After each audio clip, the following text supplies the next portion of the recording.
She didn't whisper it. She said it loud enough for the whole rooftop to hear, loud enough for the string lights to vibrate, and for 3 separate heads to turn from the guacamole. If you've ever been told you're dead weight, drop "not anymore" in the comments. Because that sentence detonated my life. It was a Friday in Denver. June air warm enough to pretend we had no problems. Jade wore a slip dress the color of champagne and the kind of confidence that makes bartenders pour heavy. I was in my button-down from Target and sneakers that had seen one too many snow days repairing phones out of the back of my hatchback.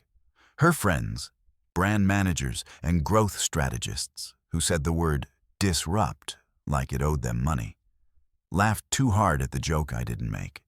"I'm holding you back how?" I asked, trying to make my voice small enough to fit between the music and the chatter. I already knew the answer. I'd heard it in snips. If you loved me, you'd think bigger. If you were ambitious, you'd leave that gig job behind. If you were a real man, we'd already be in Lohi, not Lakewood. She swirled her drink, the ice tapping the rim like a countdown. "Look at you. Fixer," she said. Like the word had an aftertaste. I got invited to pitch at a private dinner next month. Ezra's going to be there. He funds people who scale, Evan. "Your mentor, Ezra," I said. "Don't do that," she shot back. "He believes in me. He sees what I can be." I'd believed in her long before Ezra sent heart reacts to her boss babe reels. I'd taken photos of her mood boards on the floor, crashed on a friend's couch so she could shoot in natural light, brewed coffee at 11 p.m. while she rewrote a deck to land a skincare line. If you measure love in early mornings and late nights, I had nothing left to give that I hadn't already given. We didn't fight there. Not out loud. She spent the rest of the evening performing orbit, letting her laughter travel back to me with a delay. I stood by the rail and watched the city, our city, wear its lights like armor. When we got home, she didn't wait. "I applied to Kellerton," she said, dropping the last syllable like a mic. "It was an MBA program you don't get into by accident. You applied or you got in." She looked down at the ring I still couldn't afford to upgrade and said nothing. I went silent in the way men go silent when they realize the house they built is already listed without their name on it. We had a mortgage we could barely carry on one income and a dog that sees through lies. I had a business that lived between dispatch text pings and 5-star reviews. And I had a wife who had already started speaking about me in past tense. The next week, I lost half my clients when a big box store opened a repair kiosk 2 blocks from my usual parking lot. The week after that, the landlord, her uncle technically, raised our rent to match market. And then the letter came. "Congratulations, Ms. Halpern, on your acceptance to the Kellerton Executive MBA Fellows Program." She slid it across the counter with a smile too polished for our kitchen. "This is it," she said. "I need to be surrounded by people who don't think good enough is a compliment." "Then go," I said. I meant it like a dare and a blessing and a threat to myself. She blinked. "Wow, no fight? What am I fighting? Your future, Ezra? A program that already printed your name?" I rubbed the back of my neck where the stress lives. "If I'm holding you back, then go see how fast you can run without me." Her jaw tightened. "I knew you'd make me the villain." That night, I slept on the couch because a line had been drawn through our bed and my side cost extra. I lay awake listening to the refrigerator cycle and the dog dream, and I inventory counted my life. One hatchback with 137,000 miles. One set of tools that could disappear into a backpack. One credit card whose limit was a rumor. One woman who had already stepped out of the picture frame. The next morning, I drove to a job that didn't exist yet. That's what gig work is. You leave and hope there's something when you arrive. A man named Art called at noon from a coffee shop with a MacBook that ate a thesis. He tipped cash and called me a lifesaver. The universe sometimes uses strangers to keep you from falling apart completely. That weekend, Jade shot a reel about choosing yourself. She didn't tag me. She didn't have to. I was a shadow-off frame holding the ring light, a silent extra in a story I didn't write.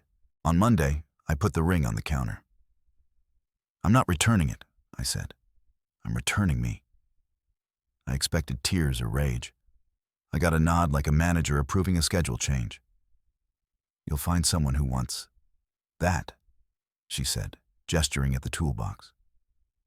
I took the dog, my clothes, my tools, and the plants I'd kept alive, which is how I know I can commit. When the door closed behind me, I understood the shape of silence. It looks like a man in an elevator with everything he owns in 2 trips. "Let go," she'd said without saying it. So I did. And for a while, gravity won. I moved into a studio over a laundromat that hummed like a mother's chest.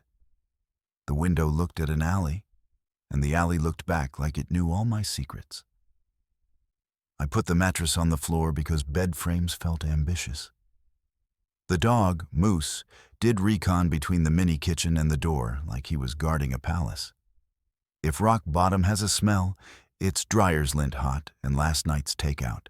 In the mornings, I fixed cracked screens for baristas before their shift, teachers before first period, Uber drivers in the 10 minutes they could spare.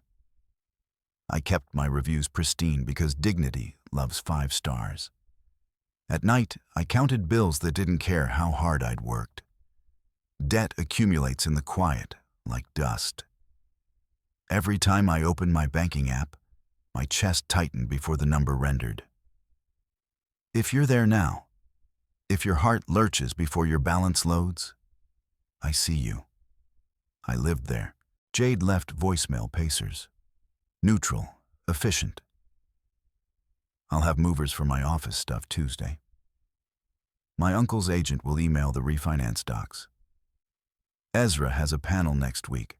I'll be at the dinner after. I saved none of them. I didn't need evidence that I was already a plot point she'd outrun. 3 weeks after I left, I got a call that started like a mistake. "My computer's older than some of my grandkids," the voice said. It was a woman named Ruth in Wash Park, and her desktop had died mid-photo import. I expected another thumb drive recovery. I didn't expect a house full of framed mountain sunrises that looked like prayers. She watched me work from across the dining table, hands folded over a mug that advertised a library. "You're good at this," she said.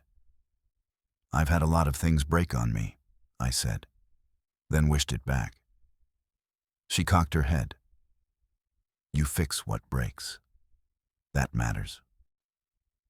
When I finished pulling her images off the failing drive and onto a new one, she paid me and pressed a tin of cookies into my hands, like I was a grandson who just said something smart.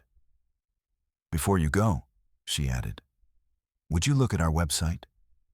My son built it, then left for Idaho. We sell gear, or we try."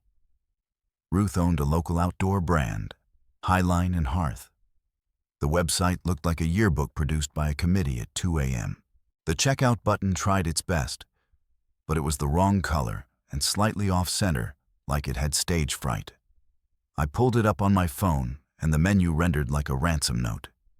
"You're losing sales in the cart," I said, out loud, in the way people talk to a room when the person they want to convince is themselves. "How much to fix it?" she asked.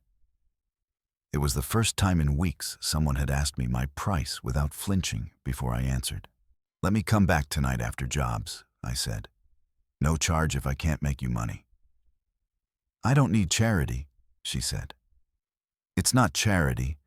It's a proof of concept for someone I want to believe in," I said.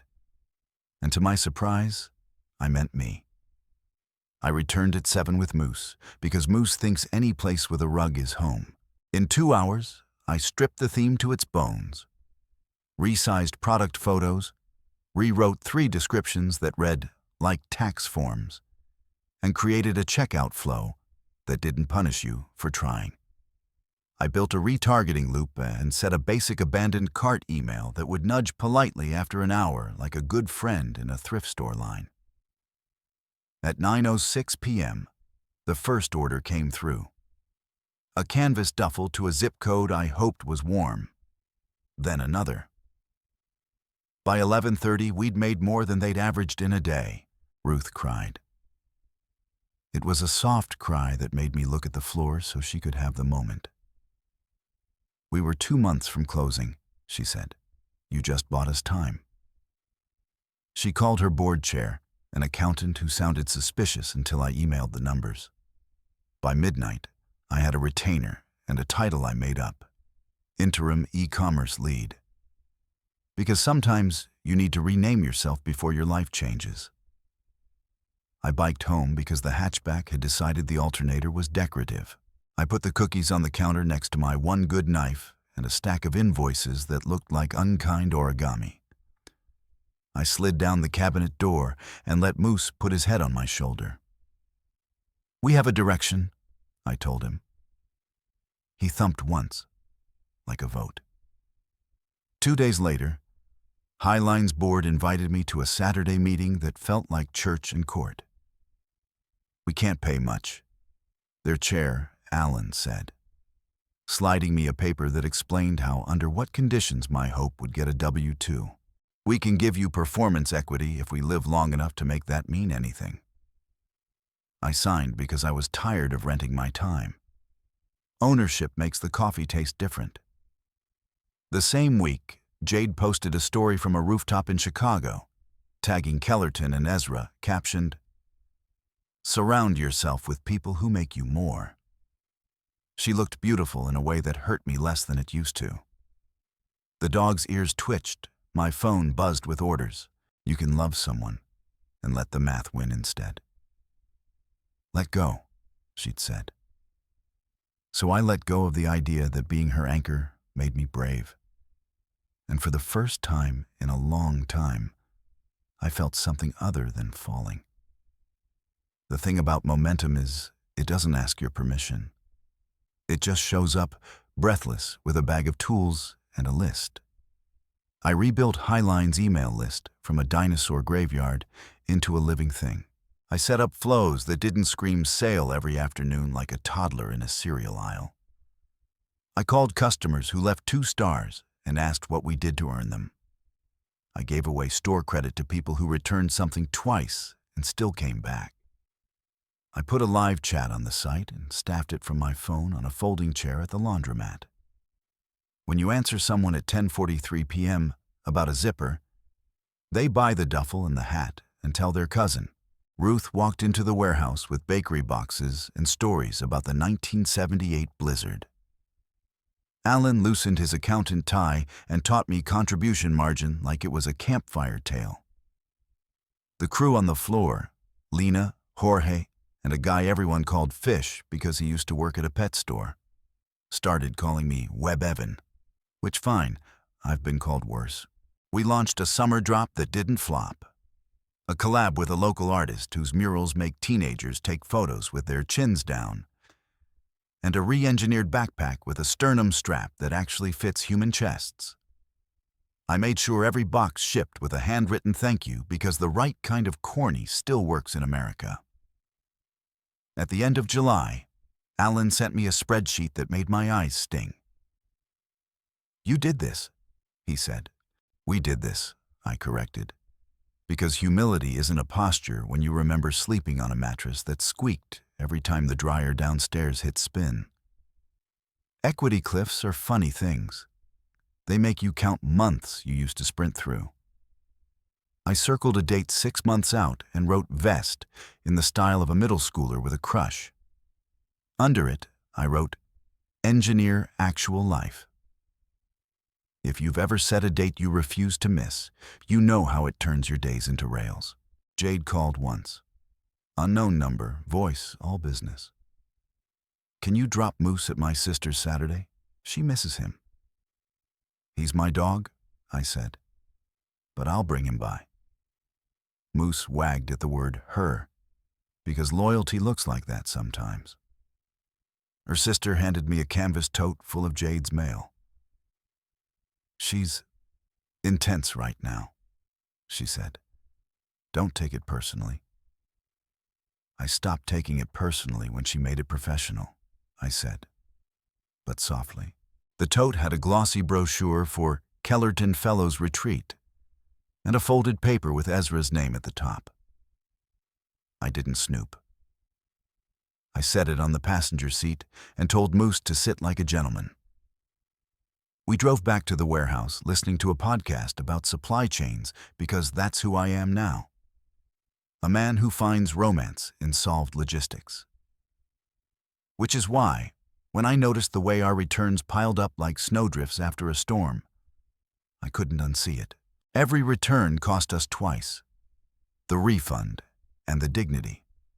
I spent 2 late nights shadowing Lena as she opened boxes of sadness. Wrong size, wrong color, wrong timing.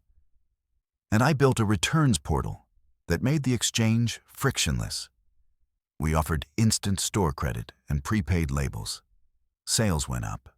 Returns went down. People felt trusted, so they behaved like people who'd been given the benefit of the doubt. Alan put his hand on my shoulder like a little league coach and said, "This is growth levers, son." It wasn't dramatic. Drama lived elsewhere. It lived on Jade's feed, where the lighting was perfect and the captions were aphorisms that could hold 20 interpretations, none of which included me. It lived in my messages when old friends checked in with congratulations that carried something sour underneath, like they'd hoped to see me stay small. One Friday, Ruth asked if I'd come to her house for Shabbat dinner. "You look like you need to be reminded that the world was not built in a day, and you are not the one who has to hold it up alone," she said. I brought wine and sliced the challah and breathed for the first time since June. After dessert, Ruth pushed a folder across the table. "I'm stepping down as CEO," she said. "I want to be a grandmother and take pictures of light on water. We need a successor who understands online without forgetting the smell of waxed canvas." My throat went desert. "Alan," I said, "because accountants make safe choices." "Alan wants to stay chair." She looked at me like I was about to say no to the last lifeboat. "Take the interim title. We'll do it right. Probation, goals, the expectation you'll be wrong loudly sometimes and fix it quickly." I said yes because I'd promised myself I'd stop flinching from rooms my fear said weren't mine. I slept 3 hours that night, woke at 4:11 with ideas like bad fireworks, and took Moose for a walk on a street that finally felt like it belonged to me. A jogger ran past in a Highline cap. He nodded. I nodded back. It was the smallest parade, but it was ours. On Monday, my inbox held a message from an unfamiliar address with a familiar signature block. Ezra. "We've been watching what you're building. Come by the office." There are sentences that make your hands sweat. That one left a ring on my trackpad. I went. Of course I went. The lobby smelled like money has a scent. His assistant escorted me past walls covered in abstract art that looked like someone spilled a startup, up sets of glass doors etched with words like Summit and Alpha. Ezra stood when I entered his office. He looked exactly like the internet made him, mid-40s, hair doing the expensive thing, the kind of smile that photographs well because he knows when to turn it on. "Evan," he said, "we meet at last." "We've met?" I said before I could stop myself. He ignored the jab. "You've taken a legacy brand and dragged it into the future. That's interesting." "Dragged is generous." "We shoved," I said. He laughed. "We fund shoves." He gestured at the chair. "Tell me what you do with growth capital." I did. I sang the song. Warehouse automation, paid social expansions, partnerships, wholesale back channel to hedge seasonality. a pop-up strategy that didn't hemorrhage when the snow hit. He nodded, interjected, nodded again. It was intoxicating to be in a room where my sentences landed and bounced back with velocity. Then he said, "And how's Jade? She's a star. We're lucky to have her in the fellows." There are names that shouldn't be said in certain rooms. Hers sounded like an alarm in that one. "Thriving," I said, because I don't owe him memoir. He smiled in a way men smile when they think everything belongs to them eventually. "I'd love to host a dinner. Introduce you to a few operators who could tighten the screws. Bring Jade. Make it a thing." As I left, I caught our reflection in the glass. Me, in a thrifted blazer. Him, in a suit that could pay my rent twice. And I remembered the rooftop where Jade said I was holding her back. Ezra wasn't gravity. He was wind. You can ride it or let it knock you off the ridge. When the elevator doors closed, my phone buzzed with a text I wasn't ready for. "Jade, proud of you. Don't mess this up." I typed "you too" and deleted it. I typed "thank you" and deleted that. Then I put the phone in my pocket, and for the first time since I left, I didn't feel small. Highline didn't need a savior. It needed a plan and a calendar. I gave it both. We dialed in inventory to chase winners without drowning in sizes nobody buys in September. We shifted from drop culture to repeatable greatness, a boring phrase that prints money. We pitched a national co-op and got a trial end cap that did numbers no one in the room predicted. I hired a customer care lead who could have been a therapist if she liked paperwork. Ezra invited me to that dinner. It was at a place where the host greets you by first name before you say it. The table was a power grid. Founders with hairlines that matched their valuations, operators who wore hoodies like armor, a CFO whose eyes looked at balance sheets even when she was looking at you. Halfway through the appetizers, Ezra put a hand on my back like a brand and said, "Everyone, this is Evan. Made returns sexy." The table laughed. I smiled because sometimes you eat their jokes if they come with introductions. Then Jade walked in. Denver is smaller than you think. She wore a blazer I'd never seen and a smile I knew too well. She hugged Ezra, hugged the CFO, hugged a woman with a podcast voice, then froze for half a breath when she saw me. It was almost nothing. Almost. "Evan," she said, like the word had traveled a long way to reach her mouth. "You look good." "So do you," I said, which was true and irrelevant. We were seated apart. In Ezra's world, you never cluster history where it might explode. But her presence pressed the room like barometric pressure. She told a story about pitching a CPG brand. Ezra threw her a look that landed somewhere between fatherly and something more. I learned a song that night called "We're All Alphas Here," and realized I didn't like the chorus. After dinner, the CFO, her name was Priya, caught me in the hallway. "He's charming," she said, nodding toward Ezra's closed office. "He's also a liability." "Which part?" "The part where he thinks women are lucky to orbit him." She shrugged. "Keep your cap table clean." I walked out into air that tasted like rain and something electric. I put my hands on the hood of my car until the static left them. I thought about the first time I held Jade's hand in a coffee shop that's now a credit union. How she'd kept talking with our fingers interlaced like that was normal. People don't become villains overnight. We just stop excusing what we hoped we misheard. 2 days later, I got a certified letter about our old townhouse. Jade's uncle wanted me to sign a release that would take my name off the refinance. In the packet, by accident or fate, was a draft of something else. A personal guarantee from Jade for a retail lease in Reno. "Halpern Atelier," the header said, like a dare. "Retail. In 2024.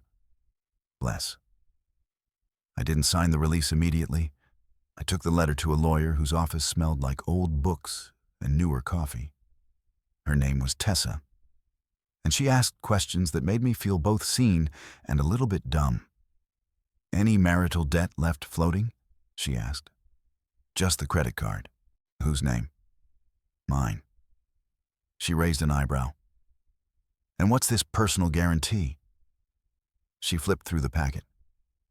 "Ah, she's taking big swings. Did you co-sign anything?" "No." "Then here's what we do. We file to finalize the separation of liabilities, we document every shared expense you kept paying after you moved out, and we create a wall. If her venture goes south, you won't be collateral damage.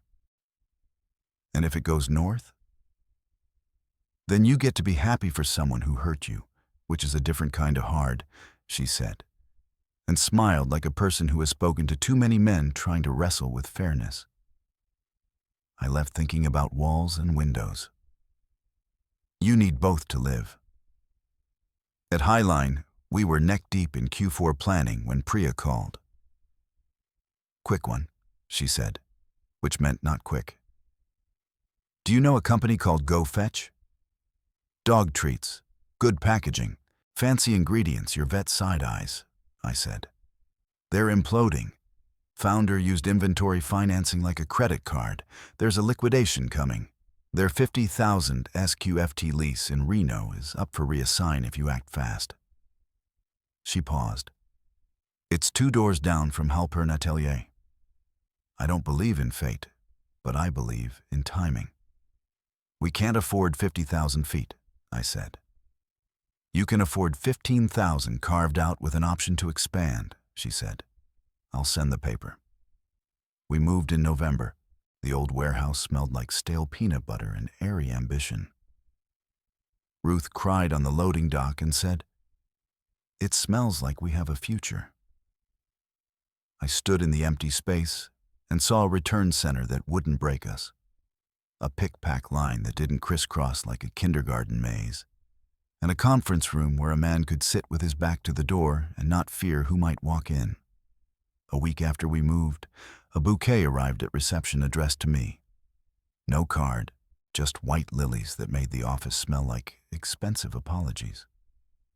"From who?" Lena asked. "Someone who thinks apologies come with delivery confirmation," I said, and put them in the break room so they could make everyone's day better instead of just mine. December hit like a snowplow. We sold through the backpack twice. We launched a repair not replace program that made REI nod at us like a peer. Alan presented me to the board as the formal CEO. I wore the one suit I own and tried not to sweat through it. After, in the parking lot, Ruth hugged me hard. "You found the lever," she said. "I'm just pulling it," I said. "You learned where to place it," she corrected. That night, Tessa called. "Heads up," she said. "Your ex filed for a DBA under Halpern Atelier using an old EIN tied to your sole prop." "My what?" "Your repair business."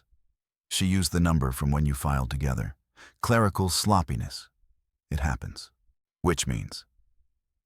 "Technically, right now, you own the DBAs she thinks she does." She let the sentence sit there like a fuller moon.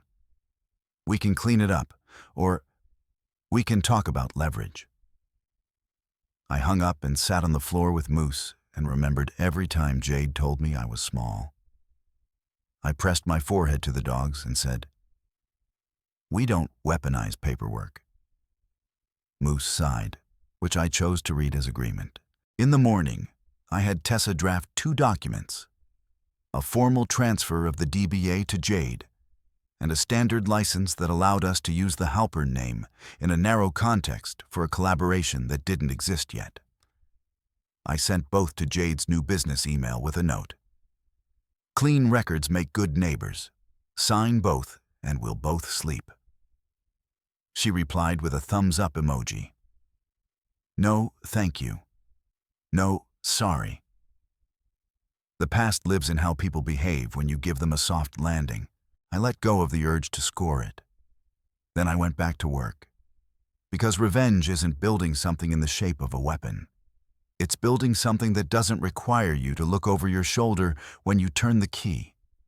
January found me in a room full of folding chairs, explaining to a dozen warehouse employees why we were changing their schedule.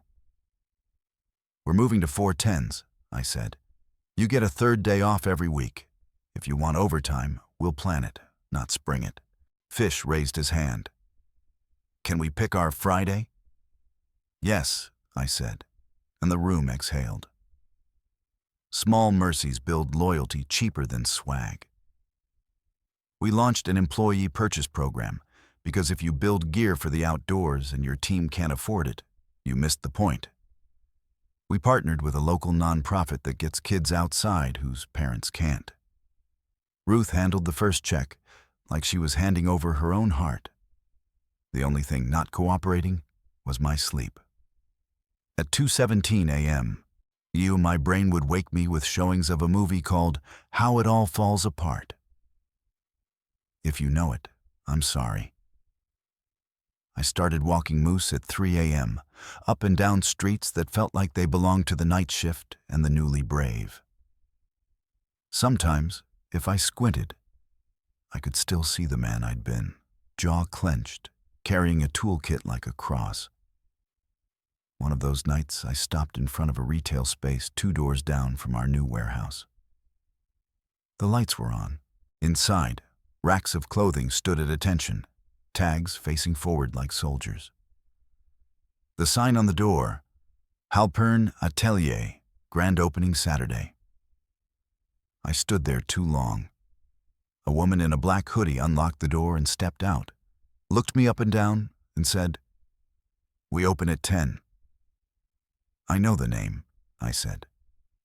"Then you know it's not for you," she said, not unkindly, just with the sort of certainty people wear when they think they're winning. I went home and slept until 6, then showed up at the warehouse with donuts and an old-fashioned feeling of inevitability. Grand opening day was a parade of women in wool coats, men who said, "My wife loves your reels," and Ezra, who showed up with a latte he didn't drink and a camera he made sure people saw. He and Jade posed under a balloon arch. Ezra whispered something in her ear, and she laughed in a way I remembered from nights we couldn't afford dessert, but split one anyway. She saw me. Of course she saw me. She walked over with a measured smile. "Congrats on the move," she said. "You look put together." "You too," I said, gesturing at the store. "It's beautiful." "Thank you," she said. Then, we made it happen. The we was sharpened to a point. Ezra joined us like a man who has never been left out of a circle. "Evan," he said, "you coming to Q1 planning Thursday? Bring your deck." "Wouldn't miss it," I said. Jade tilted her head. "See? You're in good rooms now." There's a compliment that isn't. I nodded anyway and bought a scarf I didn't need because it was easier than leaving without anything. By February, Priya's warning about Ezra gained context. A thread appeared on a forum that only founders read. Then an article, then another. Nothing definitive, just smoke. Portfolio companies that felt squeezed, NDAs over mentorship that shouldn't be necessary. Whispers that his last fund had a hole where the returns should be. He didn't slow down. Men like him don't. They talk faster when the wind shifts. I decided to clean my cap table the way Priya suggested. I made a list of what we needed, what we would never take, and who we wanted to become if we were lucky enough to have choices. We chose a credit line through a boring bank with a good soul and an ESG mandate that made the board briefs talk about more than EBITDA. We opened a conversation with a regional fund led by a woman who'd grown a legacy brand without turning it into a meme.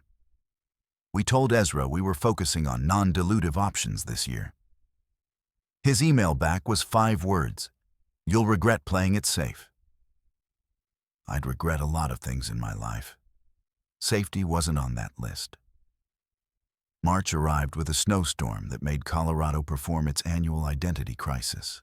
I spent a day on the floor packing orders because it feels like prayer to put useful things in boxes. When I came up for air, a process server was in reception. "Evan?" "Yep." He handed me a manila envelope like a communion no one asked for. Inside, a demand letter from Jade's attorney claiming we'd infringed on Halpern by registering a limited collab that never launched. I called Tessa. She laughed, then apologized. "Sorry," she said. "It's just slapstick. We gave her the DBA. She signed the license. We never used it. She's making noise because the world isn't clapping loud enough." "What do we do?" I asked. "We do nothing except reply with the documents she signed," she said.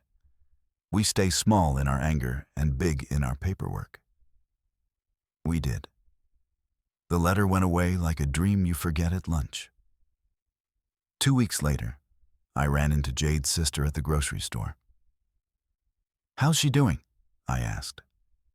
"She's tired," her sister said, and something in my chest softened. It's a lot of appearances to keep up when the margins are thin.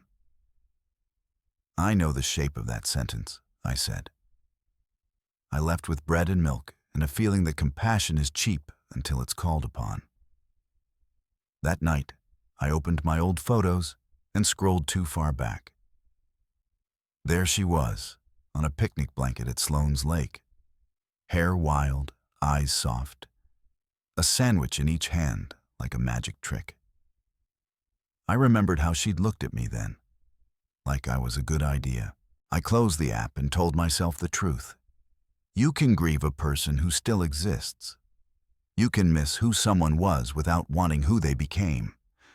Then I set my alarm for 4:50 a.m. because the warehouse doesn't pack itself and the future doesn't ask your mood before it arrives. April turned all at once into wedding season emails and tax talk and a call from Priya that started with, "Do you want the good news or the boring news?" "Boring," I said, "because boring pays the light bill." "Your credit line just got extended on better terms," she said. "They like your inventory turns. They like your returns program. They like that you didn't set money on fire with a groundless influencer spend." "Who taught you restraint?" "Debt," I said. "The good news," she continued, "is that Red Summit, Ezra's fund, has a problem." Define problem. "LPs are asking questions that don't have tidy answers," she said. "It'll be in the trades next week. Be polite on the record. Be thrilled in your head." I wanted to be above it. I wanted to be the man who doesn't root for a house to burn because he used to live there.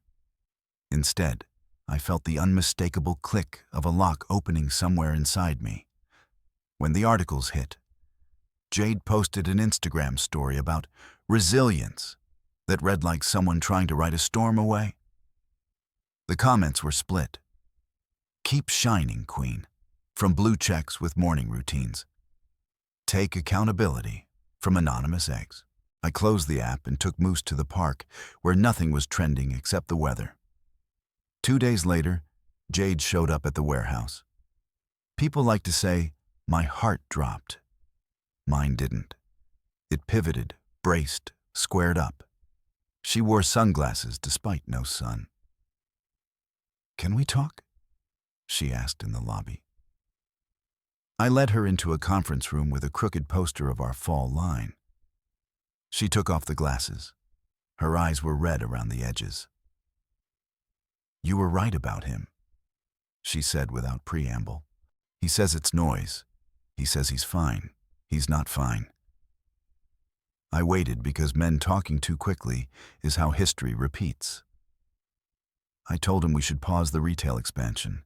He said, "I'm thinking small." She laughed a little, a sound with no joy in it. "I picked him because he sounded like the opposite of you. And I forgot why you were cautious in the first place." "I wasn't cautious," I said. I was broke. That's different. She looked at the posters on the wall, the photos of our team wearing gear like belief. You built something, she said. We, I corrected automatically, then realized she wasn't in that pronoun. Fine, she said. You built something. She took a breath like a diver. I'm not asking to come back. She held up a hand. I'm not. But I need advice. The lease is killing me. The staffing costs are a chokehold. I can sell, but only if I look successful while doing it. She stared at the table. It was easier to say you held me back than to say I was afraid to fail. I thought of the rooftop, the way my stomach had dropped, not because she'd said it, but because she'd believed it. I thought of Moose sleeping on my feet the night I left, how his weight had kept me from floating away. I thought of Ruth and Chala and the sound cardboard makes when you tape it closed with certainty. Here, I said, and slid my notebook across the table. Inventory you can liquidate without burning your brand. Consignment partners who pay on time. A sublease clause you should have negotiated but can maybe still add. A list of your true friends disguised as customers. She blinked. You had this ready? I had it ready the day I left, I said. It just needed names. She didn't cry. I didn't either. We sat for a minute in the company of the life we'd almost had.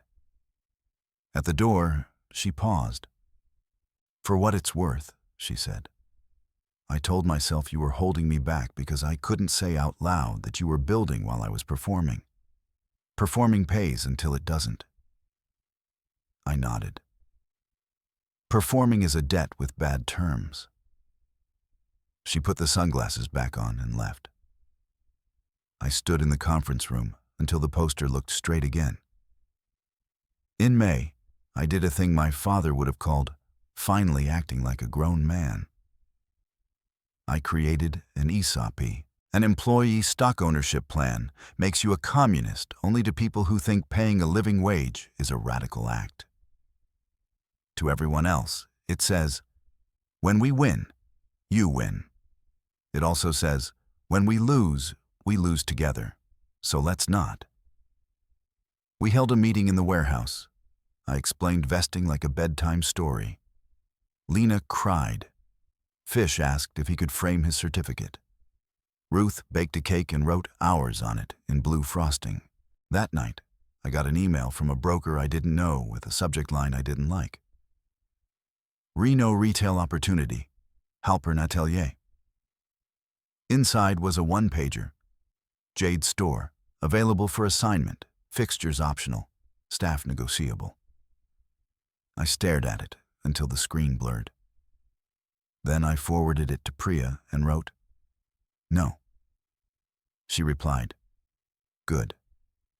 But we might want the corner unit. Cheap. We took the corner and turned it into a showroom 2 days a week for locals to touch the thing they buy on their phones.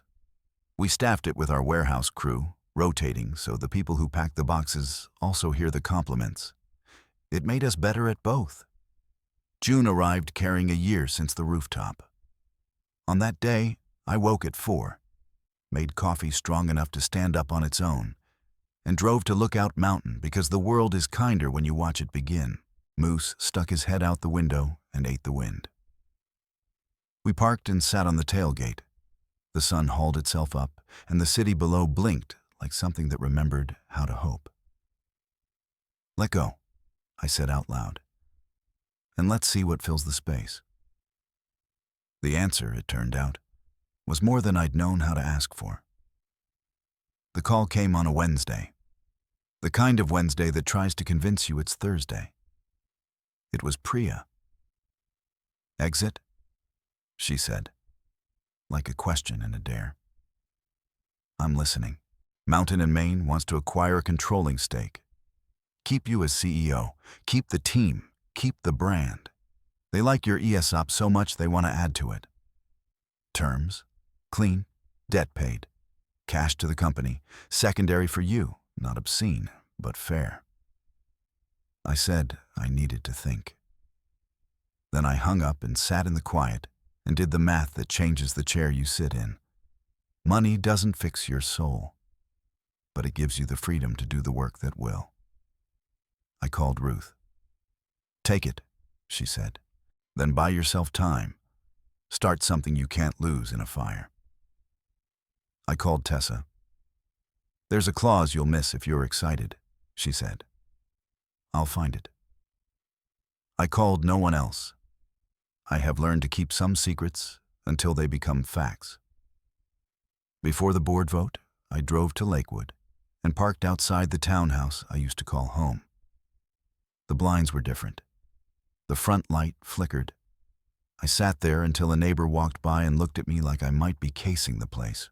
I rolled down the window and said, "Used to live here." She nodded like we'd shared something tragic. "The new folks are nice," she said. "They have a kid who draws on the sidewalk. Good chalk." "Good," I said, and meant it, and drove away without looking back in the mirror. We closed in July. The wire hit and I sat on the floor of my office and let the number exist in my chest without trying to fix it. Mountain and Maine sent a photo of their team toasting with paper cups. We toasted with Gatorade because someone had forgotten the champagne. It was perfect. I took a day off, which is not my natural state. I went fishing with my friend Dan, who talks more to rivers than people. We didn't catch anything worth a photo. We ate gas station sandwiches on the tailgate and said almost nothing. It was the most honest celebration I've ever had. When I got home, there was an envelope under my door. No return address. Inside, a photo of Jade and Ezra at a gala. Someone had circled the bottle service wristband on his arm like it was a clue. On the back, scrawled in a careful hand, "You don't owe him your gratitude." I didn't know if it was kindness or chaos. I put it in a drawer with the other souvenirs from a life I'm not living anymore. 2 nights later, I woke to Moose growling low. Then my phone rang. A number I didn't recognize, but my gut knew. "Jade." "Evan," she said, and her voice was not a voice I've heard often. Small. "Don't hang up." I'm not hanging up." "I messed up," she said. "I signed a personal guarantee I didn't understand. I thought Ezra would cover it. He said he would. He's gone." She took a breath that crackled. "They're going to take everything. I don't know where to go." I looked at the ceiling like it might have wisdom. Moose put his head in my lap like he knew he was the only thing keeping me from doing something stupid. "You need a lawyer," I said. "Not me?" "I have one," she said. She says bankruptcy might be the only way." Her voice broke on the last word. "I can send you the name of someone good," I said. "It won't be cheap." "I can't ask you." "You're not asking. I'm offering a phone number, that's all." I swallowed. "You'll get through it." "How do you know?" she asked. "Because I did," I said. "And because failing isn't fatal unless you make it the last thing you do." Silence. Then, "I'm sorry," she said so quietly I almost missed it. "For the rooftop. For the way I made you small. For not seeing you when you were right in front of me building a life." I sat there, holding the phone, and let the apology land without trying to steer it. It was late to the party, but it found me anyway. "I forgive you," I said. I didn't hear angels. I didn't feel lighter. Forgiveness isn't a confetti cannon. It's a key that opens a door you forgot you locked. On the other side is just your life. After we hung up, I wrote down everything I wanted not to forget. That I loved a person who hurt me. That I became someone I'm proud to know anyway. That I built something not to prove her wrong, but to prove me right. Then I took Moose for a walk under a sky so crowded with stars it looked like static. And I slept for 8 hours without seeing the movie. In August, we launched a program I'd had in a notebook for a year. Fix First. Bring us your broken gear from any brand. We fix it or teach you how. Free if you can't pay. A local news crew came. They put me on TV for 2 minutes and 20 seconds. Comments online called me a saint, a sellout, a socialist, a shill. I turned my phone off and helped a teenager re-sew a strap until he smiled like he'd just added a tool to his life. Priya texted a screenshot of the segment. "This is why you win," she wrote. "It's not the unit economics. It's that you remember people on the other end." I wrote back, "Both matter." She sent a heart. We are all allowed to be sentimental in group texts after a quarter closes strong, which is why, when the invitation arrived, heavy paper, gold edges, I knew the story wasn't done. Kellerton Fellows Gala, it read. Honoring leaders who redefine growth. My name was under Community Partner. Jade's was under Rising Fellow. I put the invitation on my desk and stared at it until the dog got bored and lay down like an old rug. Then I RSVP'd yes. Because holding grudges is heavy. Because grace is lighter. Because sometimes you walk into the room you used to be afraid of, and you take up the space your work earned. The Kellerton ballroom smelled like money, wearing cologne. The lights were set to make everyone look like their best self. Tables were named after values: integrity, curiosity, scale. I sat at resilience, because irony has a sense of humor. Jade was on stage early, reading a prepared speech about transforming retail through community. She looked composed, practiced, a woman who had learned how to stand up straight when the wind changed. When she said we, she meant her team. When she said mistakes, she let the word sit there like a neutral object, not a confession. It was a good speech. It wasn't meant for me. The program droned. I clapped at the right places. I made small talk with a man who used the word synergy without shame. And then, before dessert, the MC smiled the smile of someone paid to pivot and said, "We have a surprise. A partner who exemplifies what it means to let go of ego, build for people, and redefine winning. Evan Carlisle, come on up." The applause surprised me. So did the way my legs carried me without checking with the rest of me first. On stage, the lights were warmer than I expected. The microphone was the same as every microphone. A tiny judge that may or may not forgive you. I didn't have a speech. What I had was a year of sentences, trying to become a paragraph. So I told the truth. "I was told once that I was holding someone back," I said. A ripple moved through the room. Maybe I was.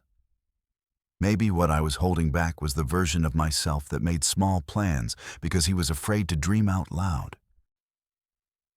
I looked at the tables and saw faces tilted up, phones in laps, eyes attentive in the way people get when they hear a sentence they want to repeat. I let go, I said. I let go of being the hero of a story where the only way to win is to prove someone wrong. I let go of the idea that playing safe is the same as being broken. I let go of the need to be seen by people already looking past me.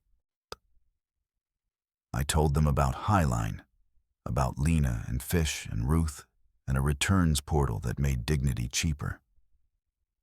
I told them about the ESOP and the little boy who came into our showroom and hugged a backpack like it was a future. I told them about Fix First and a teenager who learned he could mend things. I told them about debt and donuts and the way cardboard sounds when you tape it with hope. I thought letting go meant falling, I said. It turns out it meant making room. I didn't mention Jade. I didn't need to. The room already knew the shape of what I wasn't saying. When I finished, they clapped in that way people clap when they recognize themselves in a stranger. After, as the band did a tasteful cover of something from my 20s, Jade found me by a table with a centerpiece too big to see over.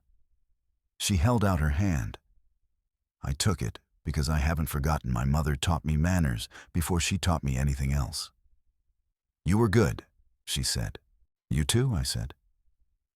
We stood there, equal height in different shoes, the years between us rearranging themselves into something almost gentle. "Do you ever wish—" she began, then stopped. "No," I said, and smiled so she'd know I wasn't being cruel. "I don't wish us back. I wish us well." She looked toward the stage where Priya was laughing with the MC.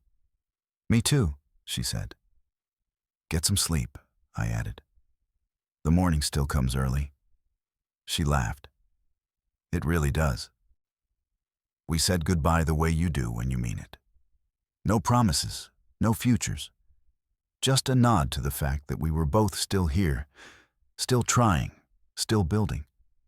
Outside, the air was cold in the honest way only night can be.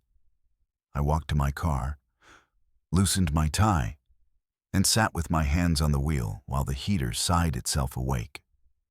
My phone buzzed with messages, congrats, claps, a text from Dan that said, "Nice talk, River tomorrow?"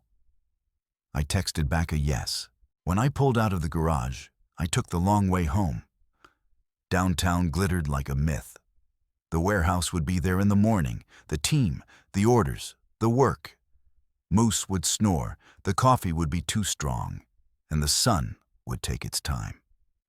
I rolled down the window and let August air undo the last of the ballroom.